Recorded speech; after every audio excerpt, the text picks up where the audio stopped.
So I keep getting these messages where I'm reminded that the universe has ways of making things happen even if you aren't able to see them, right? And yesterday I kind of posed one of those, well, an example of that, because I've been thinking a lot about what I would like to do ideally as far as, getting out of the current situation that I'm in, finding a way to, find my own space and not have to deal with the family drama that is ever ongoing.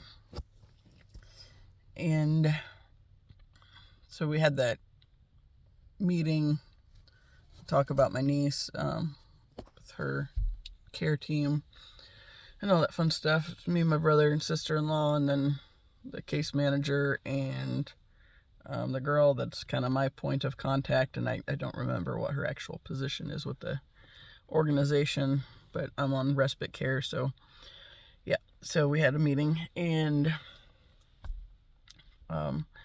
after it was over, my sister-in-law was talking, and she said that, with everything that's been going on with the family over the past several months, particularly surrounding my grandfather's death and, my mom's crazy, ridiculous attachment to staying there every single night he was in the hospital setting, and all the drama that's come about, the stuff that my brother and I have had to process through over the past several months. And we've been talking a lot, me and him. So, he mentioned a while back that they were kind of kicking around the ideas of not staying in the area long term, but they don't have any sort of idea for where they would go or what they would do or anything like that. But they're kind of loosely looking and trying to get some sort of idea of what they might want to do.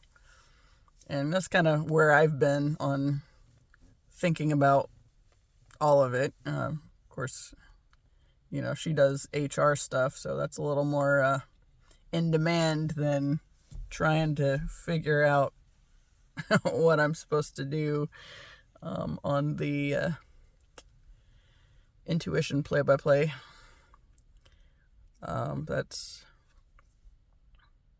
so far I know I'm doing what I'm supposed to be doing for now, but it's like at some point I need something to be more lucrative on that end. But we're all just kind of kicking around the ideas and the possibilities of, what else is out there that we might want to navigate toward, right? And of course, my brother and I, well, more so me, we've kind of talked a little bit about doing a podcast at some point. Really love to have Ben in on it as well, but he's gone back to work and it's a little trickier to get pulled into that kind of thing because, well, now he's working full time. He has 2 kids, and I think his wife just found out her job is going away, so she'll have to find something else too. So, there's a bunch of stuff on that end that they're trying to navigate through. But I feel pretty set on I need to find a way to collaborate with my brother, and I think that would be a good way to do it. And maybe it's such a thing as Ben starts out with us or helps us along the way from time to time, but maybe it's not the main or a main thing for him at any point. Maybe that something comes up with it later, I don't know. But we've just kind of been kicking some thoughts around on that. But yesterday, my sister-in-law mentioned that point, and my brother's like, yeah, she already knows that part, where they're thinking about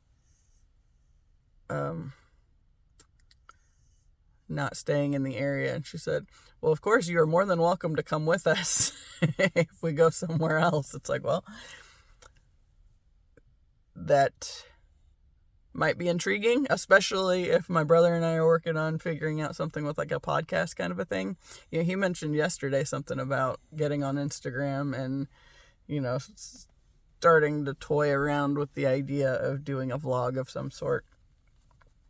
And of course, I'm a big fan of that idea because mine has helped me immensely, this talk therapy thing. And that's basically just like when people want to know anything about what I'm doing on any end.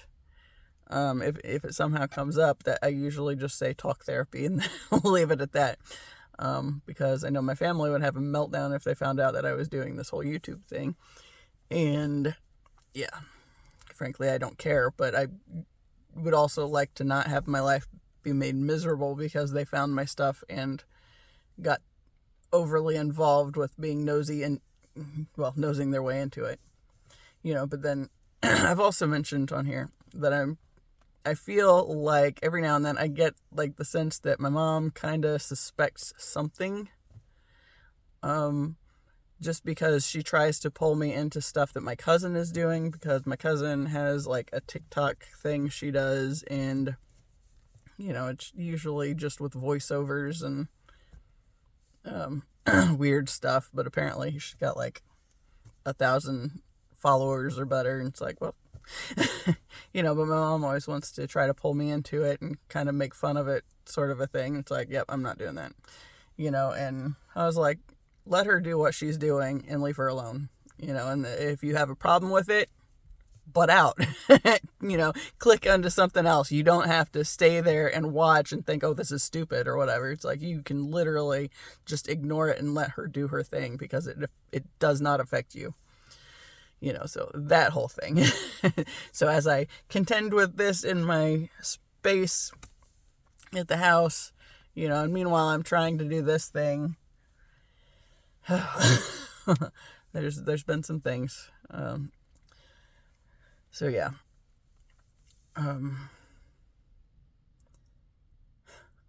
Last night my mom came home and was, every now and then she will randomly show up and be like, I'm in the mood for ice cream. Want to go get some ice cream? I didn't really. Honestly, as soon as she said anything, I was like, I should have gone to bed at 6 o'clock when I was thinking I was really tired and wanted to go to bed. Because spending the individual time together is not fun anymore. It hasn't been. It's usually not, but sometimes it's more tolerable than others. The weird thing was last night, okay, she specified she was going to let me drive, and it's like, duh. It's like, I usually drive if we're going somewhere. But then, like, we ended up at this 4-way stop and stopped, and everything was fine, except for then I apparently did not see this truck that was there at all. Like, I thought it was just a black line of nothingness, because it was after dark. And apparently he started moving right as I started moving. It's like, how did I miss that? Because I'm usually a lot more on it than that. And I think a lot of it has to do with just my mom's energy. And she's just looking for the things to pounce on and whoa, whoa, whoa, whoa, whoa, and all that fun stuff. It's like, just that whole feeling of, I don't know, just being with her knocks me off of my out of balance, basically. And not a fan. But at the same time, it's like she asked what I was doing, and I said playing in cards, because I just pulled some and was getting ready to do my little read through for what I pulled. So when she said, did I want to go? It's like, not that I really wanted to, but it was like, I didn't really feel like I had a good enough option to not go along with it when I used to go along with that stuff pretty regularly. So I was like, what the hell? Get ice cream. And I knew what it was. It's just that whole trap to try to pull me into her problem she's got with my brother right now.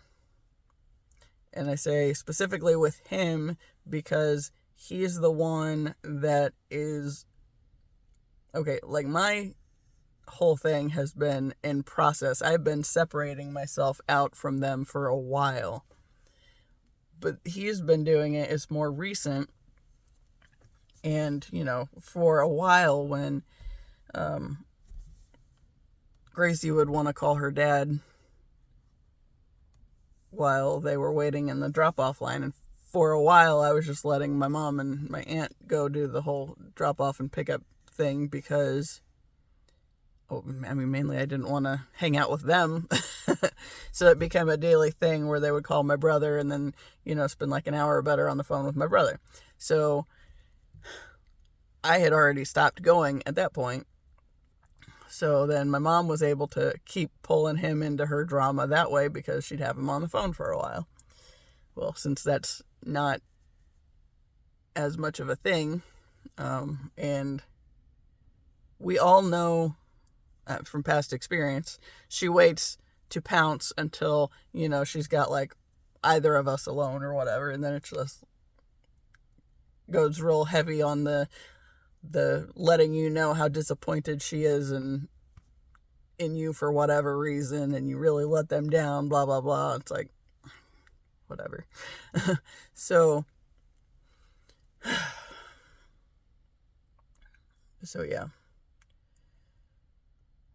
We're driving down the road, and she says something to the effect of, my brother's really run over the top of my grandma here lately, and she's just horribly upset by it or whatever. And I was just like kind of ignoring it.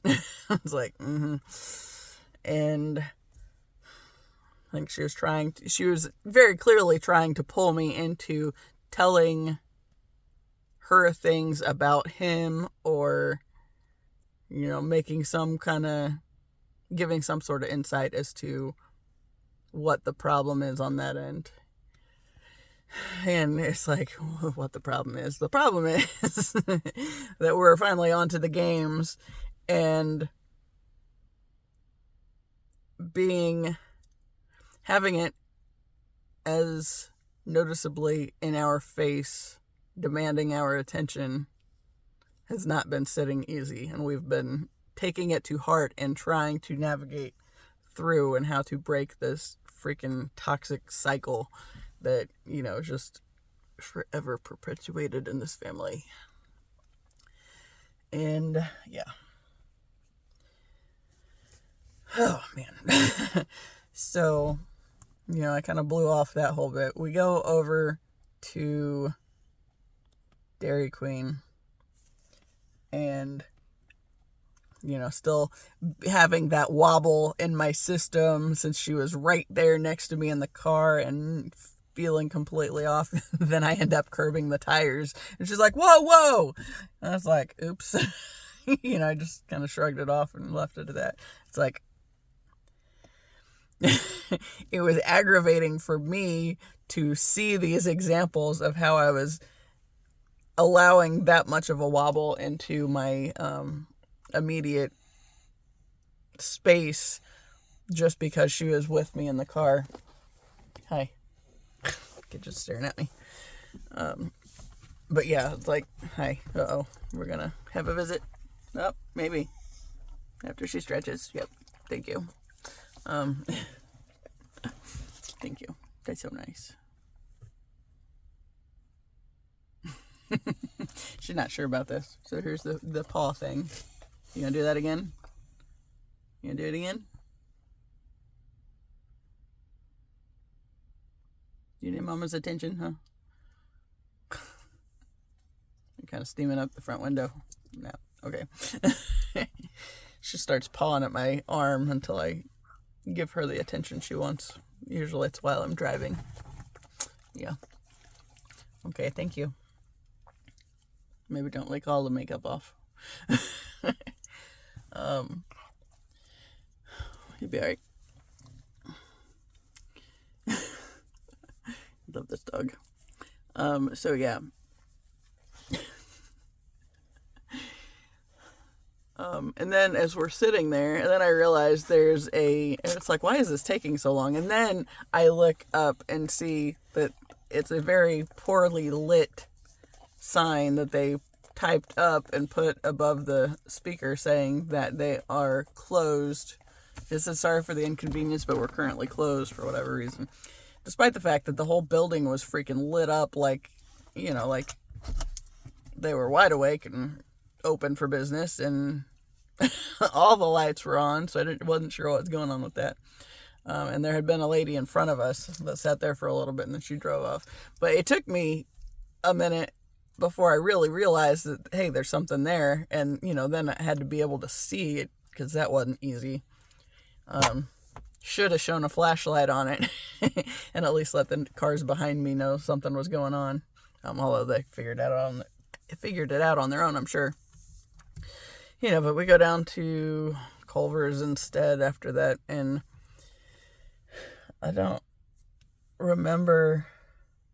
Okay, we were in the drive-thru. She wanted her usual, which, whatever, it's like Heath and Snickers and a mixer, and I got a Butterfinger mixer, and, and then she, as I said, that's it, she started saying, oh, and get this, and then the lady didn't hear that part, so I was like, she said, oh, never mind, we don't need it.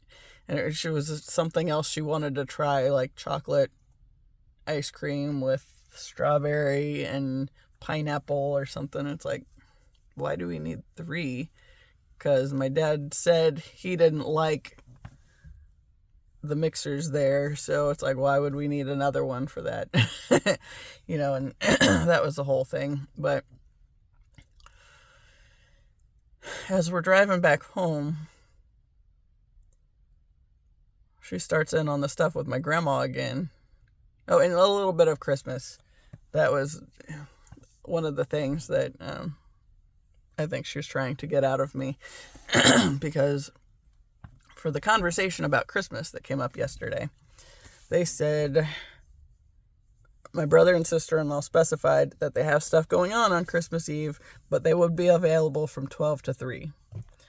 And my mom made a big deal about, well, it's at Carol's house, and Carol always has it at 2. It's like, well, they send when they were available, and 2 is in the time frame, but only for an hour, so y'all will get her for an hour, so just accept that, because they told you what was available, and you could have decided, or somebody could have said something about deciding it differently, and we have gone and started the things earlier than that before. I remember, I think we've had it switched to 12:30 at one point and 1 or 1:30 at other points. So it's like, it can be moved. Just because people are stubborn and don't want to doesn't mean that it's not possible to have it moved. So the fact that it didn't get moved just supports the fact that, they were okay with them not being there longer than that.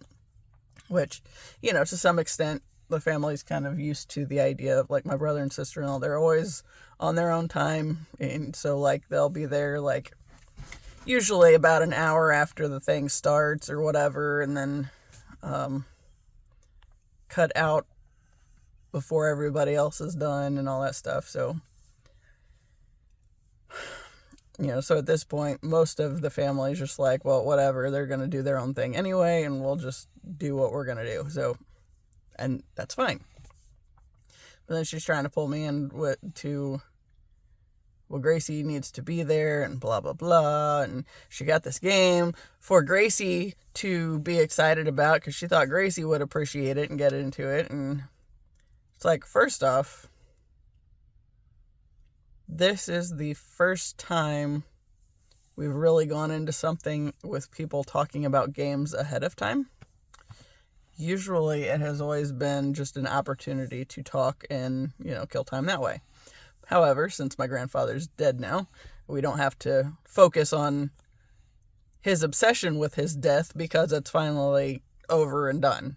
So, I mean, my mom's still going to try to drag it down somehow on that end, and of course, the first one after somebody goes is always going to be hard, but he apparently made my grandma promise that this year would be the same that we've always done, and then next year we could change it and do it however.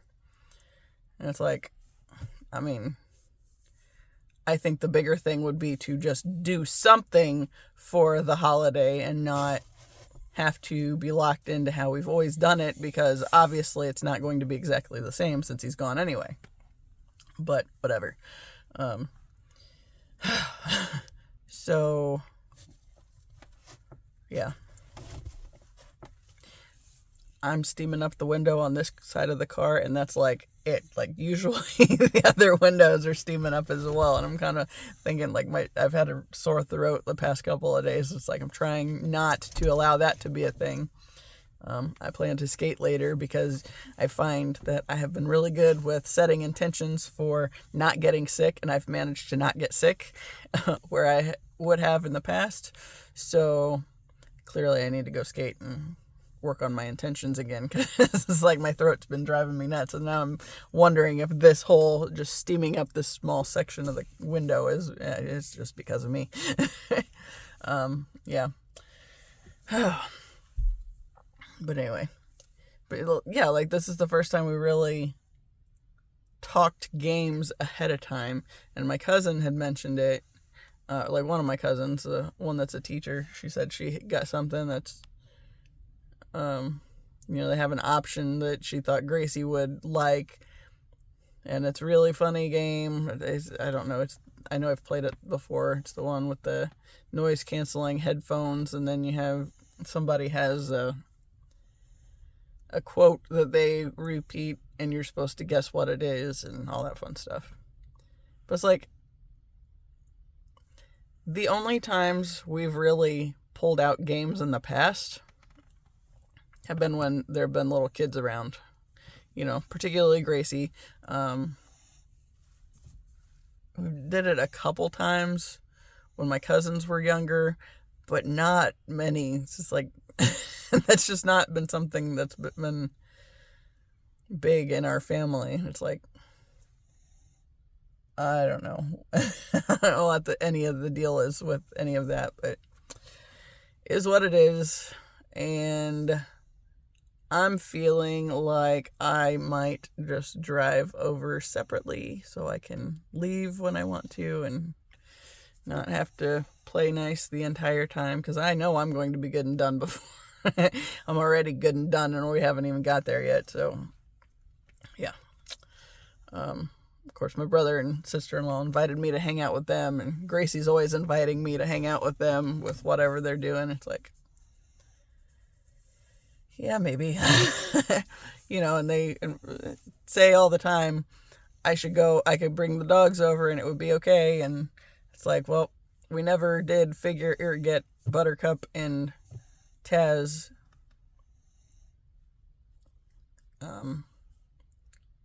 civil enough to be around each other regularly, because like we haven't worked on it immensely, but I feel like since he's a hard-headed blue heeler and she's a hard-headed basset hound, I could see there being the potential to have some issues on that end. However, she is really submissive, but at the same time it's at her house, so yeah. I'm torn on it. I know Taz can meet new dogs and be fine because we've done it several times. But I feel like I would be more confident if I had somebody that was a little more paying attention to the dog body language / energy and helping me on that end of it, rather than reading their own feelings over the top of it. And yeah, I don't know. So I posted this thing on Facebook yesterday, and it says, anything you lose by speaking your truth isn't a loss, it's alignment. And there's this dude that I met through the roller derby. He was our coach briefly when I was in. And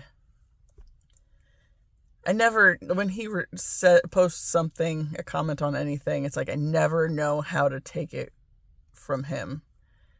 And it's like, I don't know. Sometimes it feels like he's being a bit of an ass. Sometimes not as much. I was talking to one of my friends about it, and she was like, she said she always feels like he's just trying to be obtuse. And it's like, yeah, I definitely feel that. But he, of course, felt the need to comment. And I saw it this morning. And it's nothing bad. It just says, why your truth and not just truth. I was like, all right, so what am I going to say in response to this? And I had to think about it. First off, it was like this morning before I took Gracie to her school, and, I've been up basically since 4 because I got up, fed the dogs, and since it was so close to when they would be over, which is usually between 7 and 7:30, I didn't want to fall asleep and have a real good sleep because I was afraid I'd wake up grumpy and wouldn't have time to start my day right with my meditation time and all that fun stuff. And so, yeah, my meditation, yes, I do actual meditations, but mainly, a lot of it is, visualization kind of stuff and daydreaming while listening to music and all that fun stuff, but getting in the right mindset for me kind of a thing to get me feeling better and confident about my own energy before I have to deal with other people. Especially family people. And so, yeah, I was happy with my response, I think, but trying to navigate through it was just like, oh, what am I going to say? How do I respond to this? So this is what I came up with. I said, everyone has a story to tell that's unique to them. Not everyone has the support network around them to navigate to truth beyond their truth before they are able to process what's been in their life enough to find the greater truths they've yet to discover. Your truth gives space to change your mind as you realize where you've reacted from wounding and allows space to heal and grow. So I feel pretty proud of that one because I was like, how do I answer? I don't know. And yeah, I feel like he's one of those people that is going to keep saying the things on my posts, and the universe is using it as, okay, how are you going to respond? What are you going to do? And it's like, I mean, I totally get the whole your truth thing because that's what this whole endeavor has been about. And I struggled for a long time with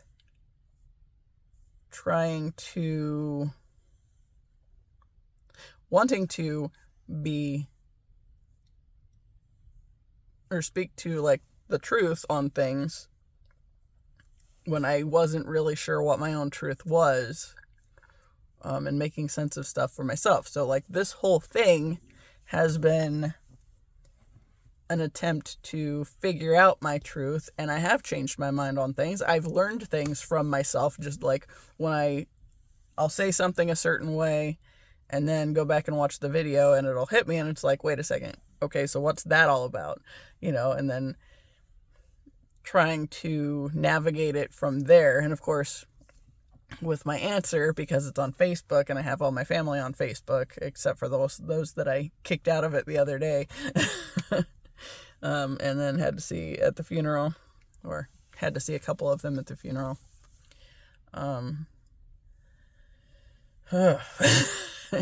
Yeah, it's obviously I can't speak to anything I've been doing with my truth and how I've been navigating any specific examples on that setting.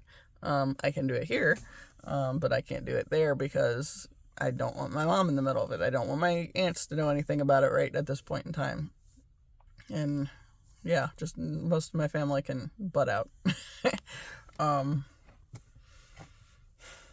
Because they're all not going to be happy when they do figure out this whole thing's been going on right around them. So, yeah. God, I'm so tired today. There's this whole Gracie time with getting up early and trying to start my day right and not screw myself over. Especially when I was out of balance last night after spending that time with my mom. Yeah. Just trying to figure out, like, there's been some other stuff my brother and I've been kind of working through here recently. What I've been trying to figure out how to even bother talking about them. Oh, I'll go with this one first. I had this thing pop up earlier, and I get them periodically. Of course, like, the algorithms know that I will occasionally click on the stuff that has to do with, like, zodiac stuff, sometimes psychology stuff, that kind of whatever. Some bands. I feel like it's struggling to pull me back into to the cycle of doom scrolling all the time, because I'm just not interested. And oh yeah. But anyway, today I had this one that was a psychology piece, and I already knew it was going to be like, everything I am currently doing, it's going to say, you are not supposed to do this because, whatever. And it was one of those. And it's talking about things you should never do according to psychology or something. But of course, sharing your stuff on social media when it pertains to, like, your family and whatnot. And just, like, talking about your financial stuff. Talking about, I don't even remember all of it. But, so I was walking the dogs over here, kind of thinking through this stuff today. I was like, of course, it makes perfect sense that psychology was, that I got my bachelor's in psychology, right? Because I was trying to figure out myself more, because basically it wasn't the opportunity to go to college per se. It was a requirement to go because my mom always impressed upon us the fact that she had not gone to college right after high school, and it was one of her biggest regrets in life. Her choice was to marry my dad before she graduated high school and have me and my brother by the time she was 22, and then just not know who she is, and do other stuff because she just knew she was supposed to be a parent and all this. And yeah. So because it was required of me before I had any sense of who I was or what I wanted to do in the world, and it's like, well, I guess I'll go the psychology route so I can figure myself out. And I feel like that might have been a fairly common thing for people like me to go that route because they're just trying to figure shit out for themselves and didn't know what else to do other than college seemed to be the thing you were supposed to do, so you did it. And then it's like, in hindsight, with the psychology, okay, if you really want to have a job that pays you anything in psychology, then you generally need more than just a bachelor's degree. And I wasn't so committed to it that I wanted to do more school for it at that point in time. So I got my bachelor's and then tried to figure it out from there. But I had some time after I graduated where my parents were like, all right, you don't have to get a job right away. You can kind of decompress and then focus on finding a job after you've been out for 6 months or whatever. And I got bored. So I was like, I think I got 4.5 months and it's like, yeah, I got to do something. So I started looking around, and I ended up incidentally getting into a job where I didn't have to have the psychology degree, but since I did, it was relevant, and they paid me a little more because I had an education. So I did that for a while, and that was the group home stuff. And it was one of those where it was like it kept hitting too close to home, so I did it for a year and then had to leave and try something else. And then I went back to it because the other thing hadn't worked out, and I knew I could get hired back on, and everybody liked me there. So, and I'd already had most of the training, so that was okay. And I think I was gone for like 6 months and then ended up back, but at a different location. And it was a better location. So that was a lot better situation. When I went back, I went part-time. And I don't remember how it all adds up. I ended up doing it for like 9 years. So it's a little muddy on what happened exactly when and all that fun stuff. But yeah, I think I went full-time at first and did it for a while and then left. And then when I went back, I started, I think I did go back part-time. And then I picked up, they had a part-time night shift open up. So I picked that up. So I was basically full-time. It was like 0.8 instead of 1.0 for that. And then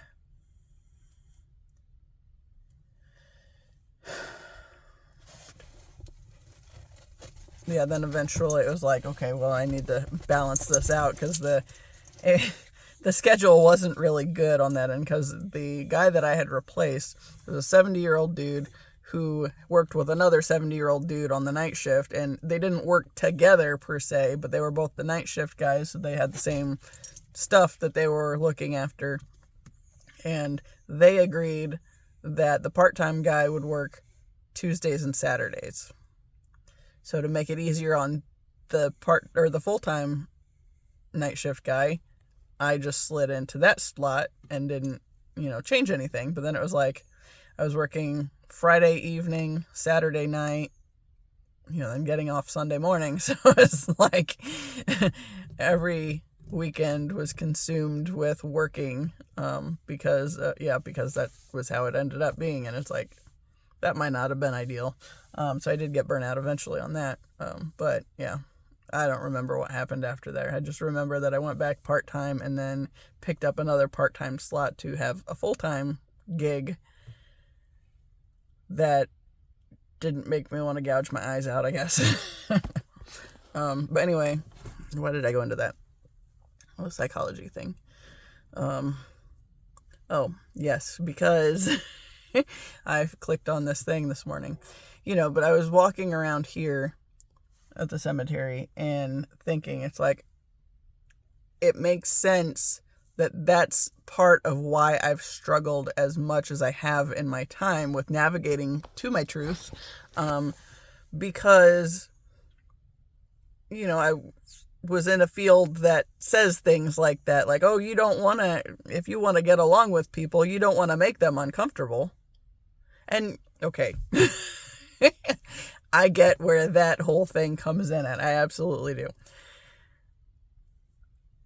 But with this whole YouTube thing that I'm doing and talking about my family, mostly, and being authentic, that is the bigger thing for me. It's like, even in my cards that I've been pulling recently, that Kyle Gray Divine Masters Oracle deck, there's one that says specifically, speaking your truth has always been important to you, something along that line, and it goes further into it, but it's like, that's absolutely accurate. It always has been, and that's been the biggest thing that has driven me nuts with a lot of the stuff on my journey, is because that wasn't something that was acceptable. In my family, that wasn't something that was acceptable. You conform to what the family wants and do what it takes to fit in, so you're not making waves for the family and making people uncomfortable. But you know who that doesn't work out for? Those who aren't satisfied with what's going on. Those who can see clearly that it's a whole facade that people are just buying into to not make waves. Meanwhile, it's like literally destroying the fabric of who you are because, you're not able to be who you came here to be, and then you lose yourself, because I've spent most of my life not knowing who I was or how I got to where I am now and how to get out of that because, I wasn't raised to learn that stuff. I was raised to fit into a toxic family cycle, to allow my elders to literally suck the life out of me and destroy my light. And for a long time, they did, and that's how you get to be 41 and have absolutely nothing to show for it.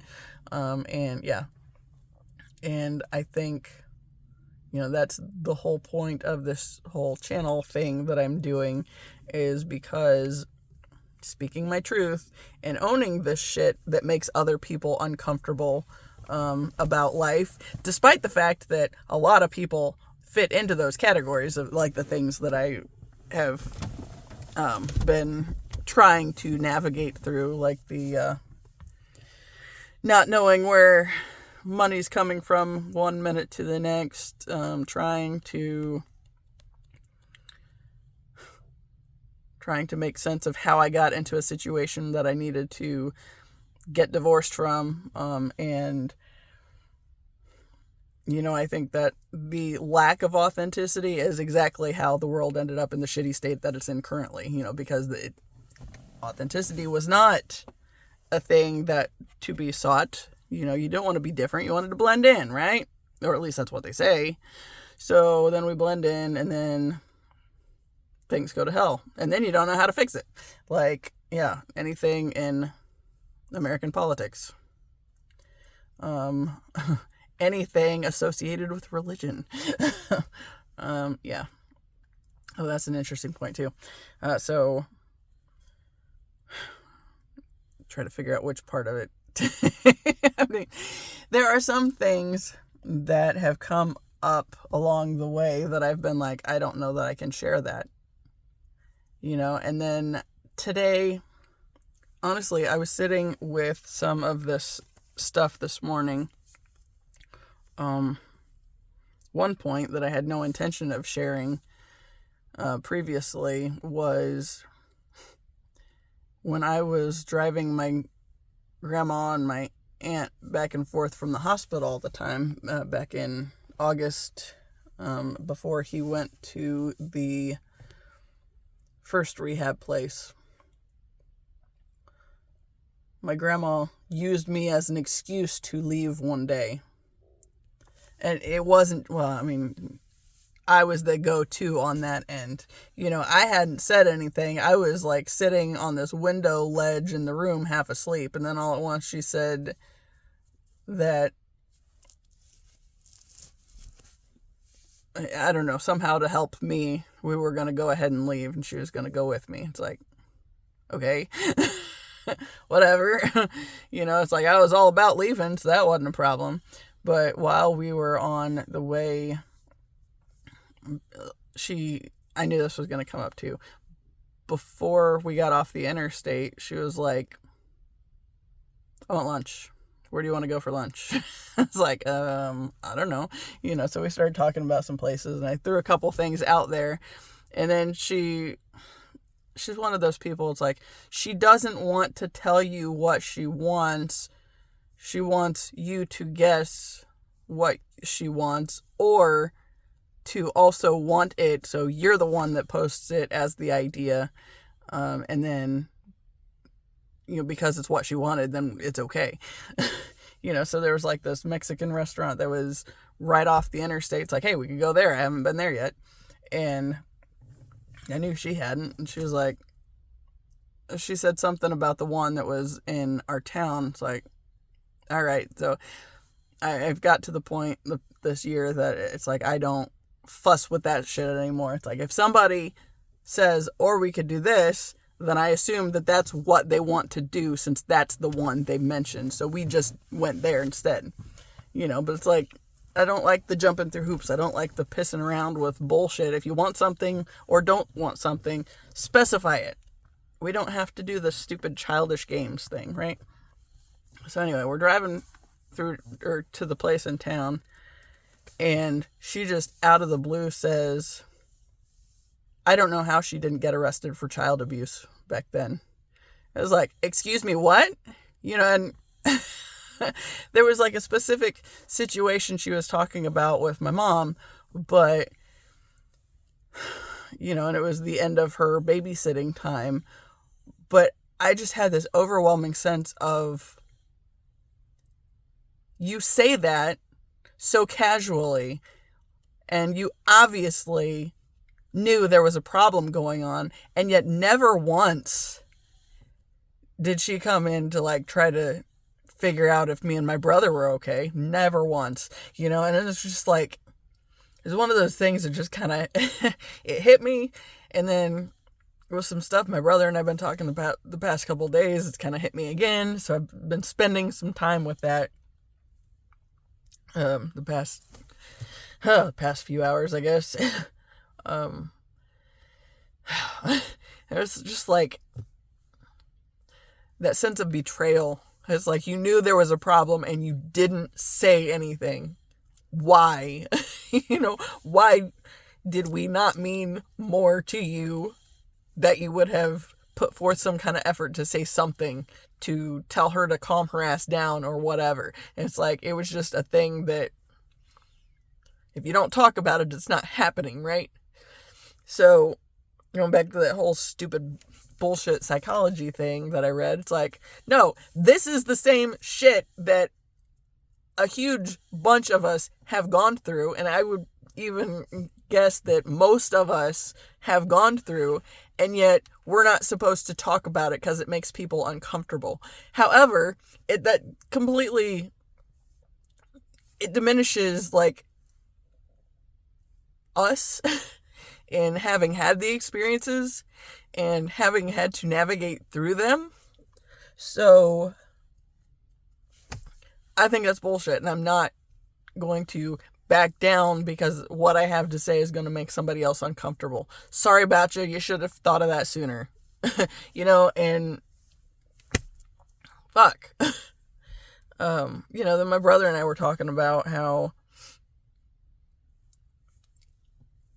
he said that he remembered at one point my mom wailing on him to the point that another kid's mom that was there, that was not by no means good to her kids either, but she had to calm her down because it was just like uncontrollable.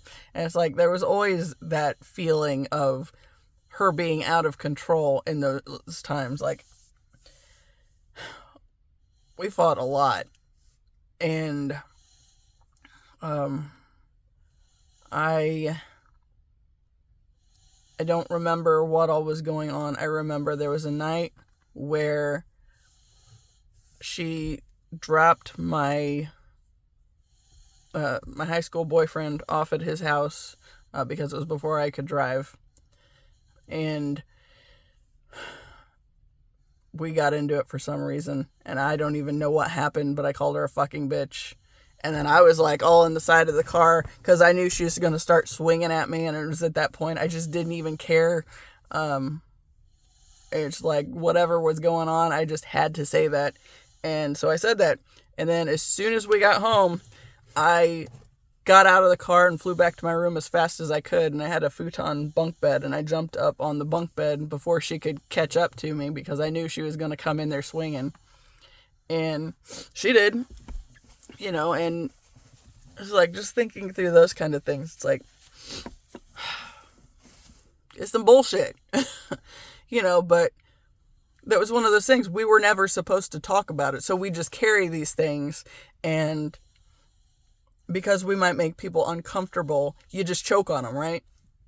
And it makes me think of like the times when, we'd hear about somebody committing suicide, and then my mom would just have these deep, thoughtful moments of, well, who just knows what get somebody to that point, and you just never can tell what's going on with somebody. And meanwhile, I just felt the sense of, and you don't give a shit. You don't truly care what gets somebody to that point, because it might make you look bad. And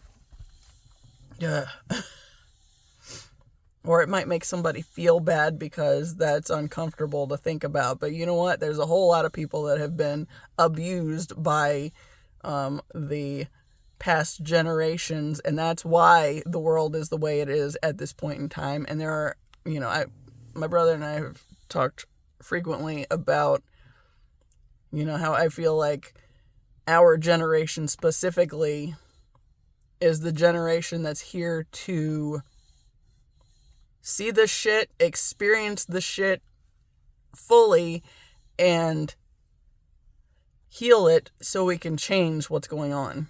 Because, that was never the thing. That always drove me nuts about my mom. And, it got me to the point when I was younger. I don't completely match. Oh, well. I've not matched before. With my mom, I always knew that she was living from a wounded space. I've always been able to see that. That's why anytime anybody has turned, their bullying or whatever to me, I've tended to allow it, because I know that that's not the core of who they are. And basically they're acting from the wound. Like, even the kid that was the bully, that was one of the worst, and he and my brother were about the same age. When he was mocking me with all his friends in the hallway, I could still see that hurt little kid whose dad didn't want anything to do with him, and it's like, because I could see that, I just took it. And like, I thought there was something wrong with me because of the way everybody was like treating me, right? It's like, I know my mom was the way she was because her parents were the way they were. And I know they were the way they were because their parents before them were the way they were. And it's like, I see all these different layers to it, and it sucks. But at the same time, it doesn't go away until somebody stops and says, this has to end. And decides to be the link that takes the brunt of the painful bullshit and having to work through it. And I think that's the biggest part with this generation, is trying to figure that kind of stuff out.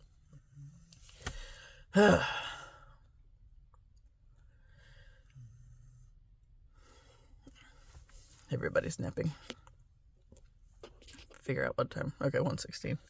I don't have an appointment today. I just have to go pick Gracie up at 3:30. So we got time. Not that I want to go forever, because I'm already pushing an hour. But yeah, it's like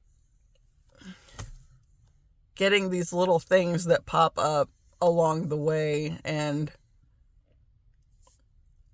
are basically saying, hey, don't do what you're doing. It's like, no, I have to do what I'm doing because there's more at stake. I think more people need to be aware of the fact that there are a bunch of us trying to do this healing work, and it fucking sucks, but it has to happen to be able to get to the better things out there. I think the better things that we're meant for in this freaking lifetime. And even like with I know my grandparents' parents were not great. But that being said, my grandpa's dad and my grandma's mom, my grandpa's dad died when I was 7, and my grandma's mom died when I was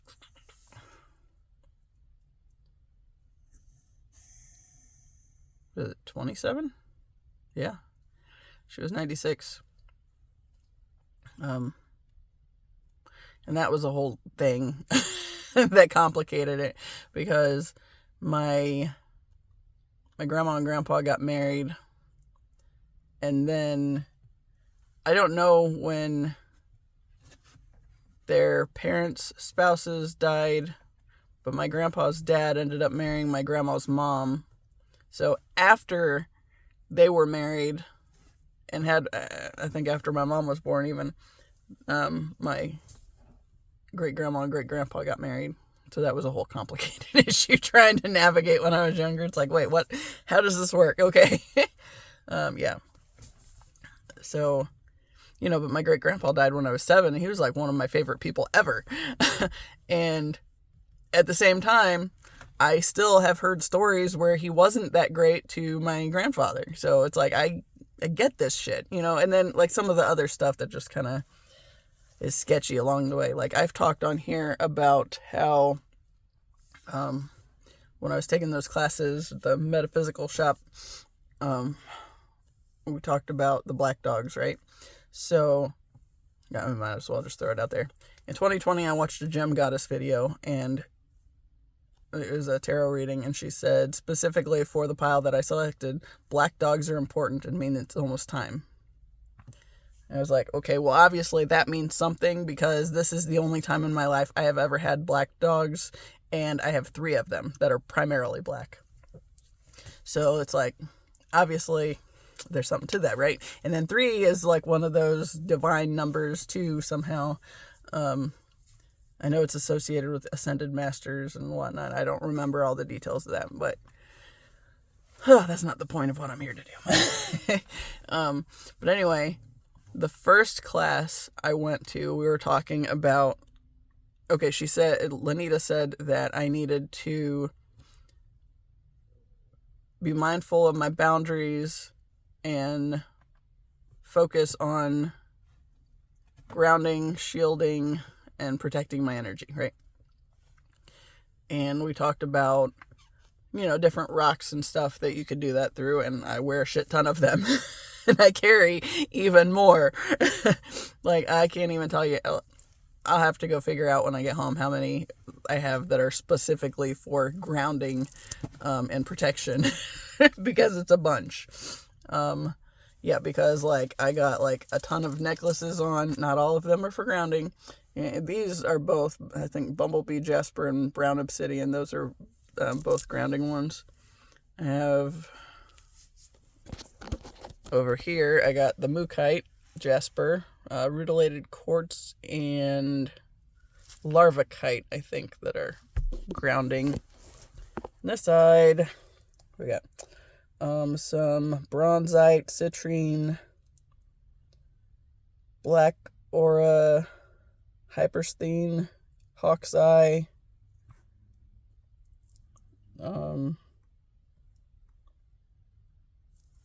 Amber, and my little evil eye thing. Yeah, like that one. And then I also have river rocks in one pocket, but this is the bag of rocks that I have that I keep. Not all of them are for grounding, obviously, but obviously a bunch of them are. So, like, there's one bag that was just like the black, brown, and yellow and red rocks that are specifically grounding and protecting stuff. So, we're trying on that one, right? So, yeah. So, after we talked about the rocks, then we talked about how she doesn't understand what I'm doing, but she'll tolerate it. But yeah, then we started talking about how you can also use the frequency of color. And she said black is a protective color. Yeah, it's for protection, shielding, grounding, all that fun stuff, right? So, then I was kind of thinking, well, that makes perfect sense, right? That makes sense why people in sort of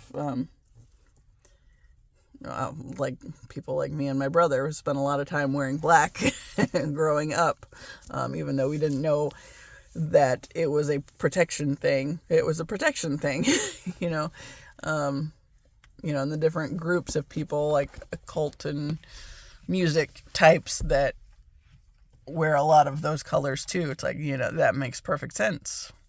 And then the next week in Annie's class, she said that she associates black with source because everything comes from nothing and comes out of the void. So it's like, so basically what you're telling me is at a time that I didn't know I needed to protect my energy, basically God gave me these 3 dogs as a means of protecting me and helping to ground me when I couldn't do it my own. And I didn't even know that was a thing I needed to do on my own. So yeah, it's like hit a whole new level, and then yesterday my brother and I were talking about some stuff, and he asked me if I remembered a kid he hung out with in high school a little bit. I was like, yeah. And he said that guy at some point connected with a Satanist of some sort and had talked to him a little bit and said, or that he said something about the color black, and the guy said the black is for protection. And he said that he thought something about white would be, the better, or white would be the good color. And he said, no, black is. He said, white's the color of the devil. It's like, huh. It's like, that's an interesting little point.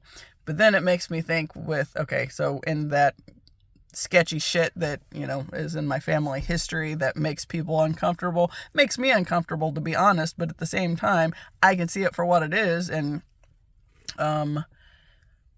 not be a fan of that and can do life differently on that end. Okay, right. So, my great-grandparents had this farm, and they had a bunch of cats. And of course, back then it wasn't a thing to have to worry about getting the cats fixed and all that, so they were just cats all the time. And my great-grandma, it was another time, y'all. It's uncomfortable, but one of the things she did, she told my mom she could only do it if they were brand new kittens, and if they were still wet, she could basically euthanize them. And they selected they always had white cats. And I always, when I was little, I always just thought that somehow the cats were just having white cats, and that was because they had white cats. There were more white cats. I didn't realize that cats really came in all this big variety of colors, and that without selectively offing some of them, well, that part was necessary if you were having just white cats. And I remember when I was little, I always liked the white cats that had the little gray spots on their head, and I think it was mainly because they weren't all white, and that was like the only option that I knew was available at that time, right? So unless I was the one that found the kittens first, and that did happen a few times, then they were only just the white cats. And I mean, that explains my grandfather's comment that I've mentioned frequently about he had 2 of the ugliest cats in the world, on the list of things that was wrong with me, because the cats that I liked were the ones that were more unique, like the tortoiseshell coloring or calico, the ones that are different and have something different about them, right? And then today I was thinking about another thing to cry over. This time where one of my cousins, like the cousin that has the TikTok thing that she does, and that was my best friend when I was little until her parents divorced and she got sent to live with her dad.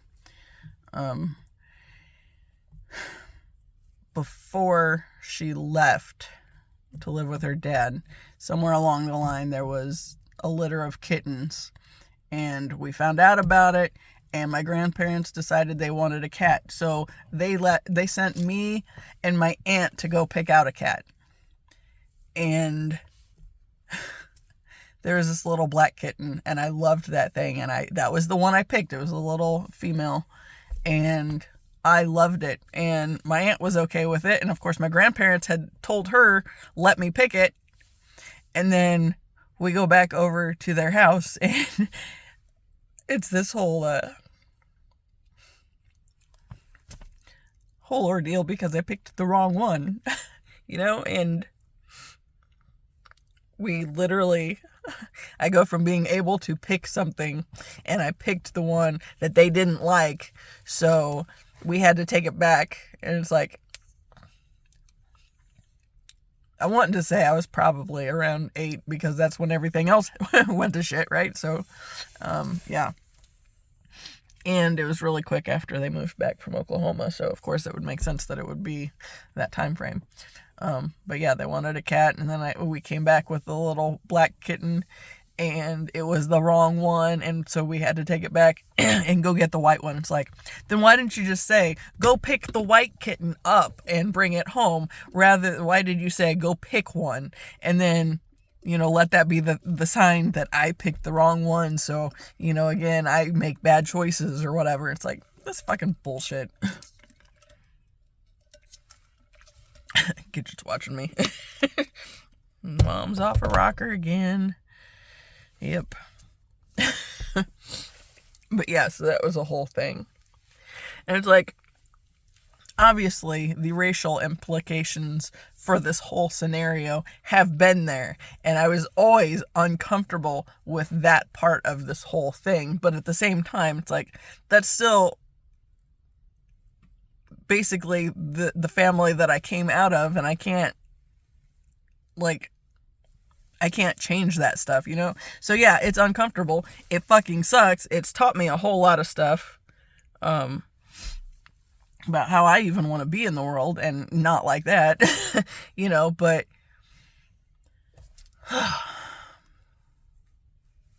I just think it's interesting that in all their attempts to conform to what appears to be the right thing, it's like they were unknowingly picking all these options that were very much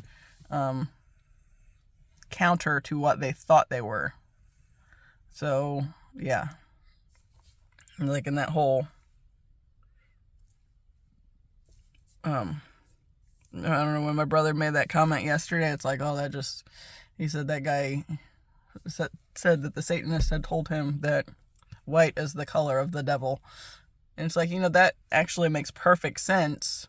I mean, first off, I don't believe in it like the church wanted me to believe and wants most people to believe. So, yeah. When I was in seminary, I was in this class where we talked about how in the Hebrew traditions, Satan isn't a specific figure, and I remember I got so hung up on this point. Like, I looked up some random synagogue in Indianapolis and sent an email to a rabbi, and I was like, look, I'm in seminary, and we're having this conversation, and I have to confirm that this is accurate. And he said, it's accurate. That it's not this specific figure, that is out to do this shitty stuff. I mean, obviously he didn't say that, but like, I've had to spend some time with that whole point. So it's like, then, okay, so what do we gain if we insert a figure that wasn't there originally and make him the scapegoat? And it goes right straight to that whole, the white is the color of the devil, because it looks so pure and clean, and they can say that's the thing, right? That this is the good thing, and yet you're not facing the darkness in yourself, so you're never going to get to what's really true. And oh man. I've spent a lot of time trying to figure out how to navigate that whole darkness point, because like I've felt like I keep shifting back into this heavy, dense energy and like all these focusing on like the negative stuff. And then, you know, Kyle Gray's cards, there's, which one? I don't even know which one talks about accepting your shadows. Oh, I think it's Buddha talking about enlightenment, and you have to accept that they're there, they are a part of you, but don't give them more stock than they really warrant, I guess. Because I mean, see, I always thought that you had to make them go away. You don't get to make them go away. They're a part of you, and that makes sense that they would forever be a part of you. Like the stuff that I've gone through in my life on the denser end, I can't just make that go away and stop hurting while I'm trying to process it. And of course, later on, she wants to hold mama again. Don't lick my makeup off, please. Thank you. Yes, I love you so much. Do you want some water?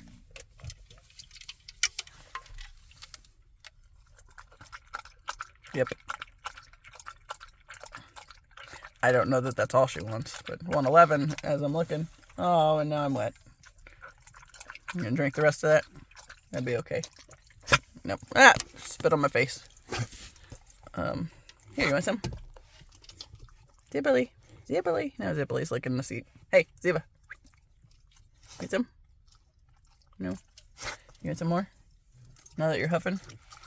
Once Tazzy's passed out.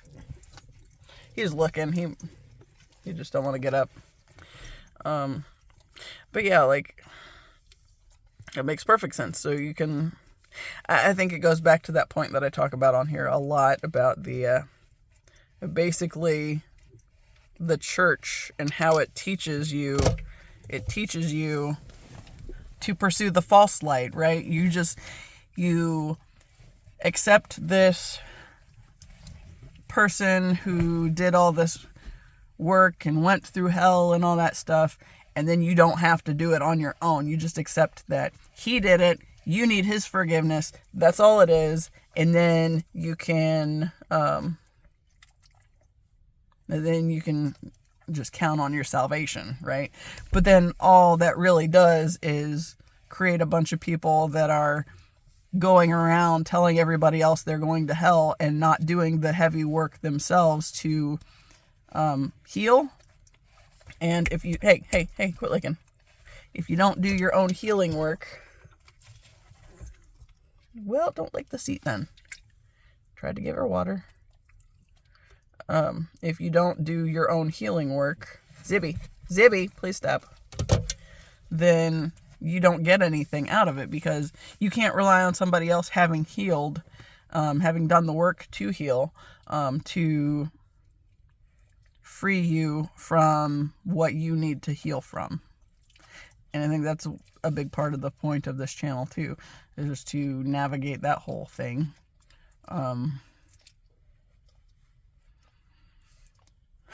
But then you got people running around spreading this false light and saying that if you come to Jesus, you know, then you have your salvation and you don't have to do any healing work. You don't have to do the hard stuff, you know. But the problem with that is if you don't do your own hard stuff, you're going to be an asshole to everybody else. And you can run around telling everybody else that they're going to hell because this, and this, but you haven't done anything to improve yourself either.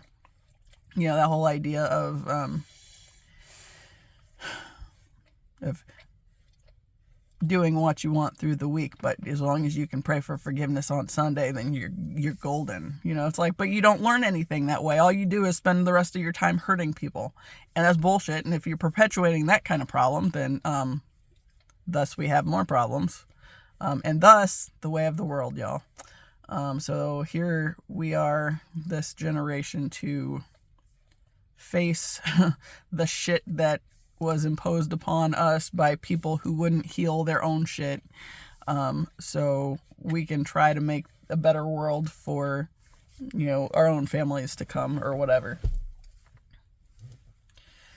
Yeah.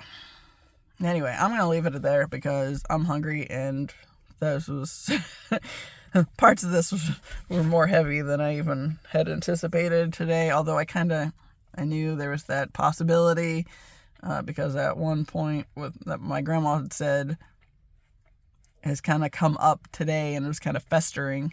God, I had this little vision this morning where it's just kind of connecting with the twin flames energy, and it's like at one point, like, I could literally feel his arms around me, and it's like I could hear him say, "You're safe now, and it's okay to it's okay to talk about this stuff," and all that. And it's just like, that has been the whole point of connecting with his energy, and not knowing him in this, physical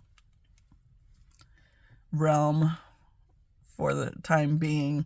It's finding that sense of safety, realizing it's always been with me, and when things get hard, turn in because you already have the answers you need, and your intuition guides you right along in this whole thing, whatever your journey is. I know most people don't have the whole twin flame thing that I keep talking about, and I know a lot probably want to assume me crazy for it, but it's literally the only thing that has kept me moving on this path at times. I start facing like this hard stuff and doing the crying all over the place, and it's like, fuck, I don't want to go on anymore with that. I don't want to do this. I just want that part to be done. But then, like, it's not going to be done until it's done. And a big part of the stuff that I've been praying for in my lifetime with helping people to heal, I think that comes from being bold enough to share my shit that makes people uncomfortable, and not resisting just because everybody else thinks you should, because that just creates a world full of fakes that don't know their ass from a hole in the ground, don't know who they are, and definitely don't have boundaries to protect themselves against the other toxic energies floating around there that are more than willing to latch on. I mentioned yesterday that kind of whole moth to the flame thing, or the cockroaches scattering when you turn the lights on. Yeah. The whole country's based on a system of cockroaches in the dark, and you shine a light and then you kind of scatter and all hell breaks loose, right? So I think that's a big part of this. And like I always talked about, or I've talked a lot about, how some kind of leadership is in my path, and I think this is how that works, is not being it's not that I've never been afraid of sharing my truth. My whole life was of being afraid of sharing my truth. It's being bold enough to do it anyway, because I have this thing that keeps me moving forward when I might otherwise not want to. So on that note, I'm going to call it and go home and eat something, and probably throw a ball for this dog, because she's ball obsessed, and it's like 50 today. So, and I'm skating later for sure. But anyway, as always, I appreciate you, and until the next time, see ya.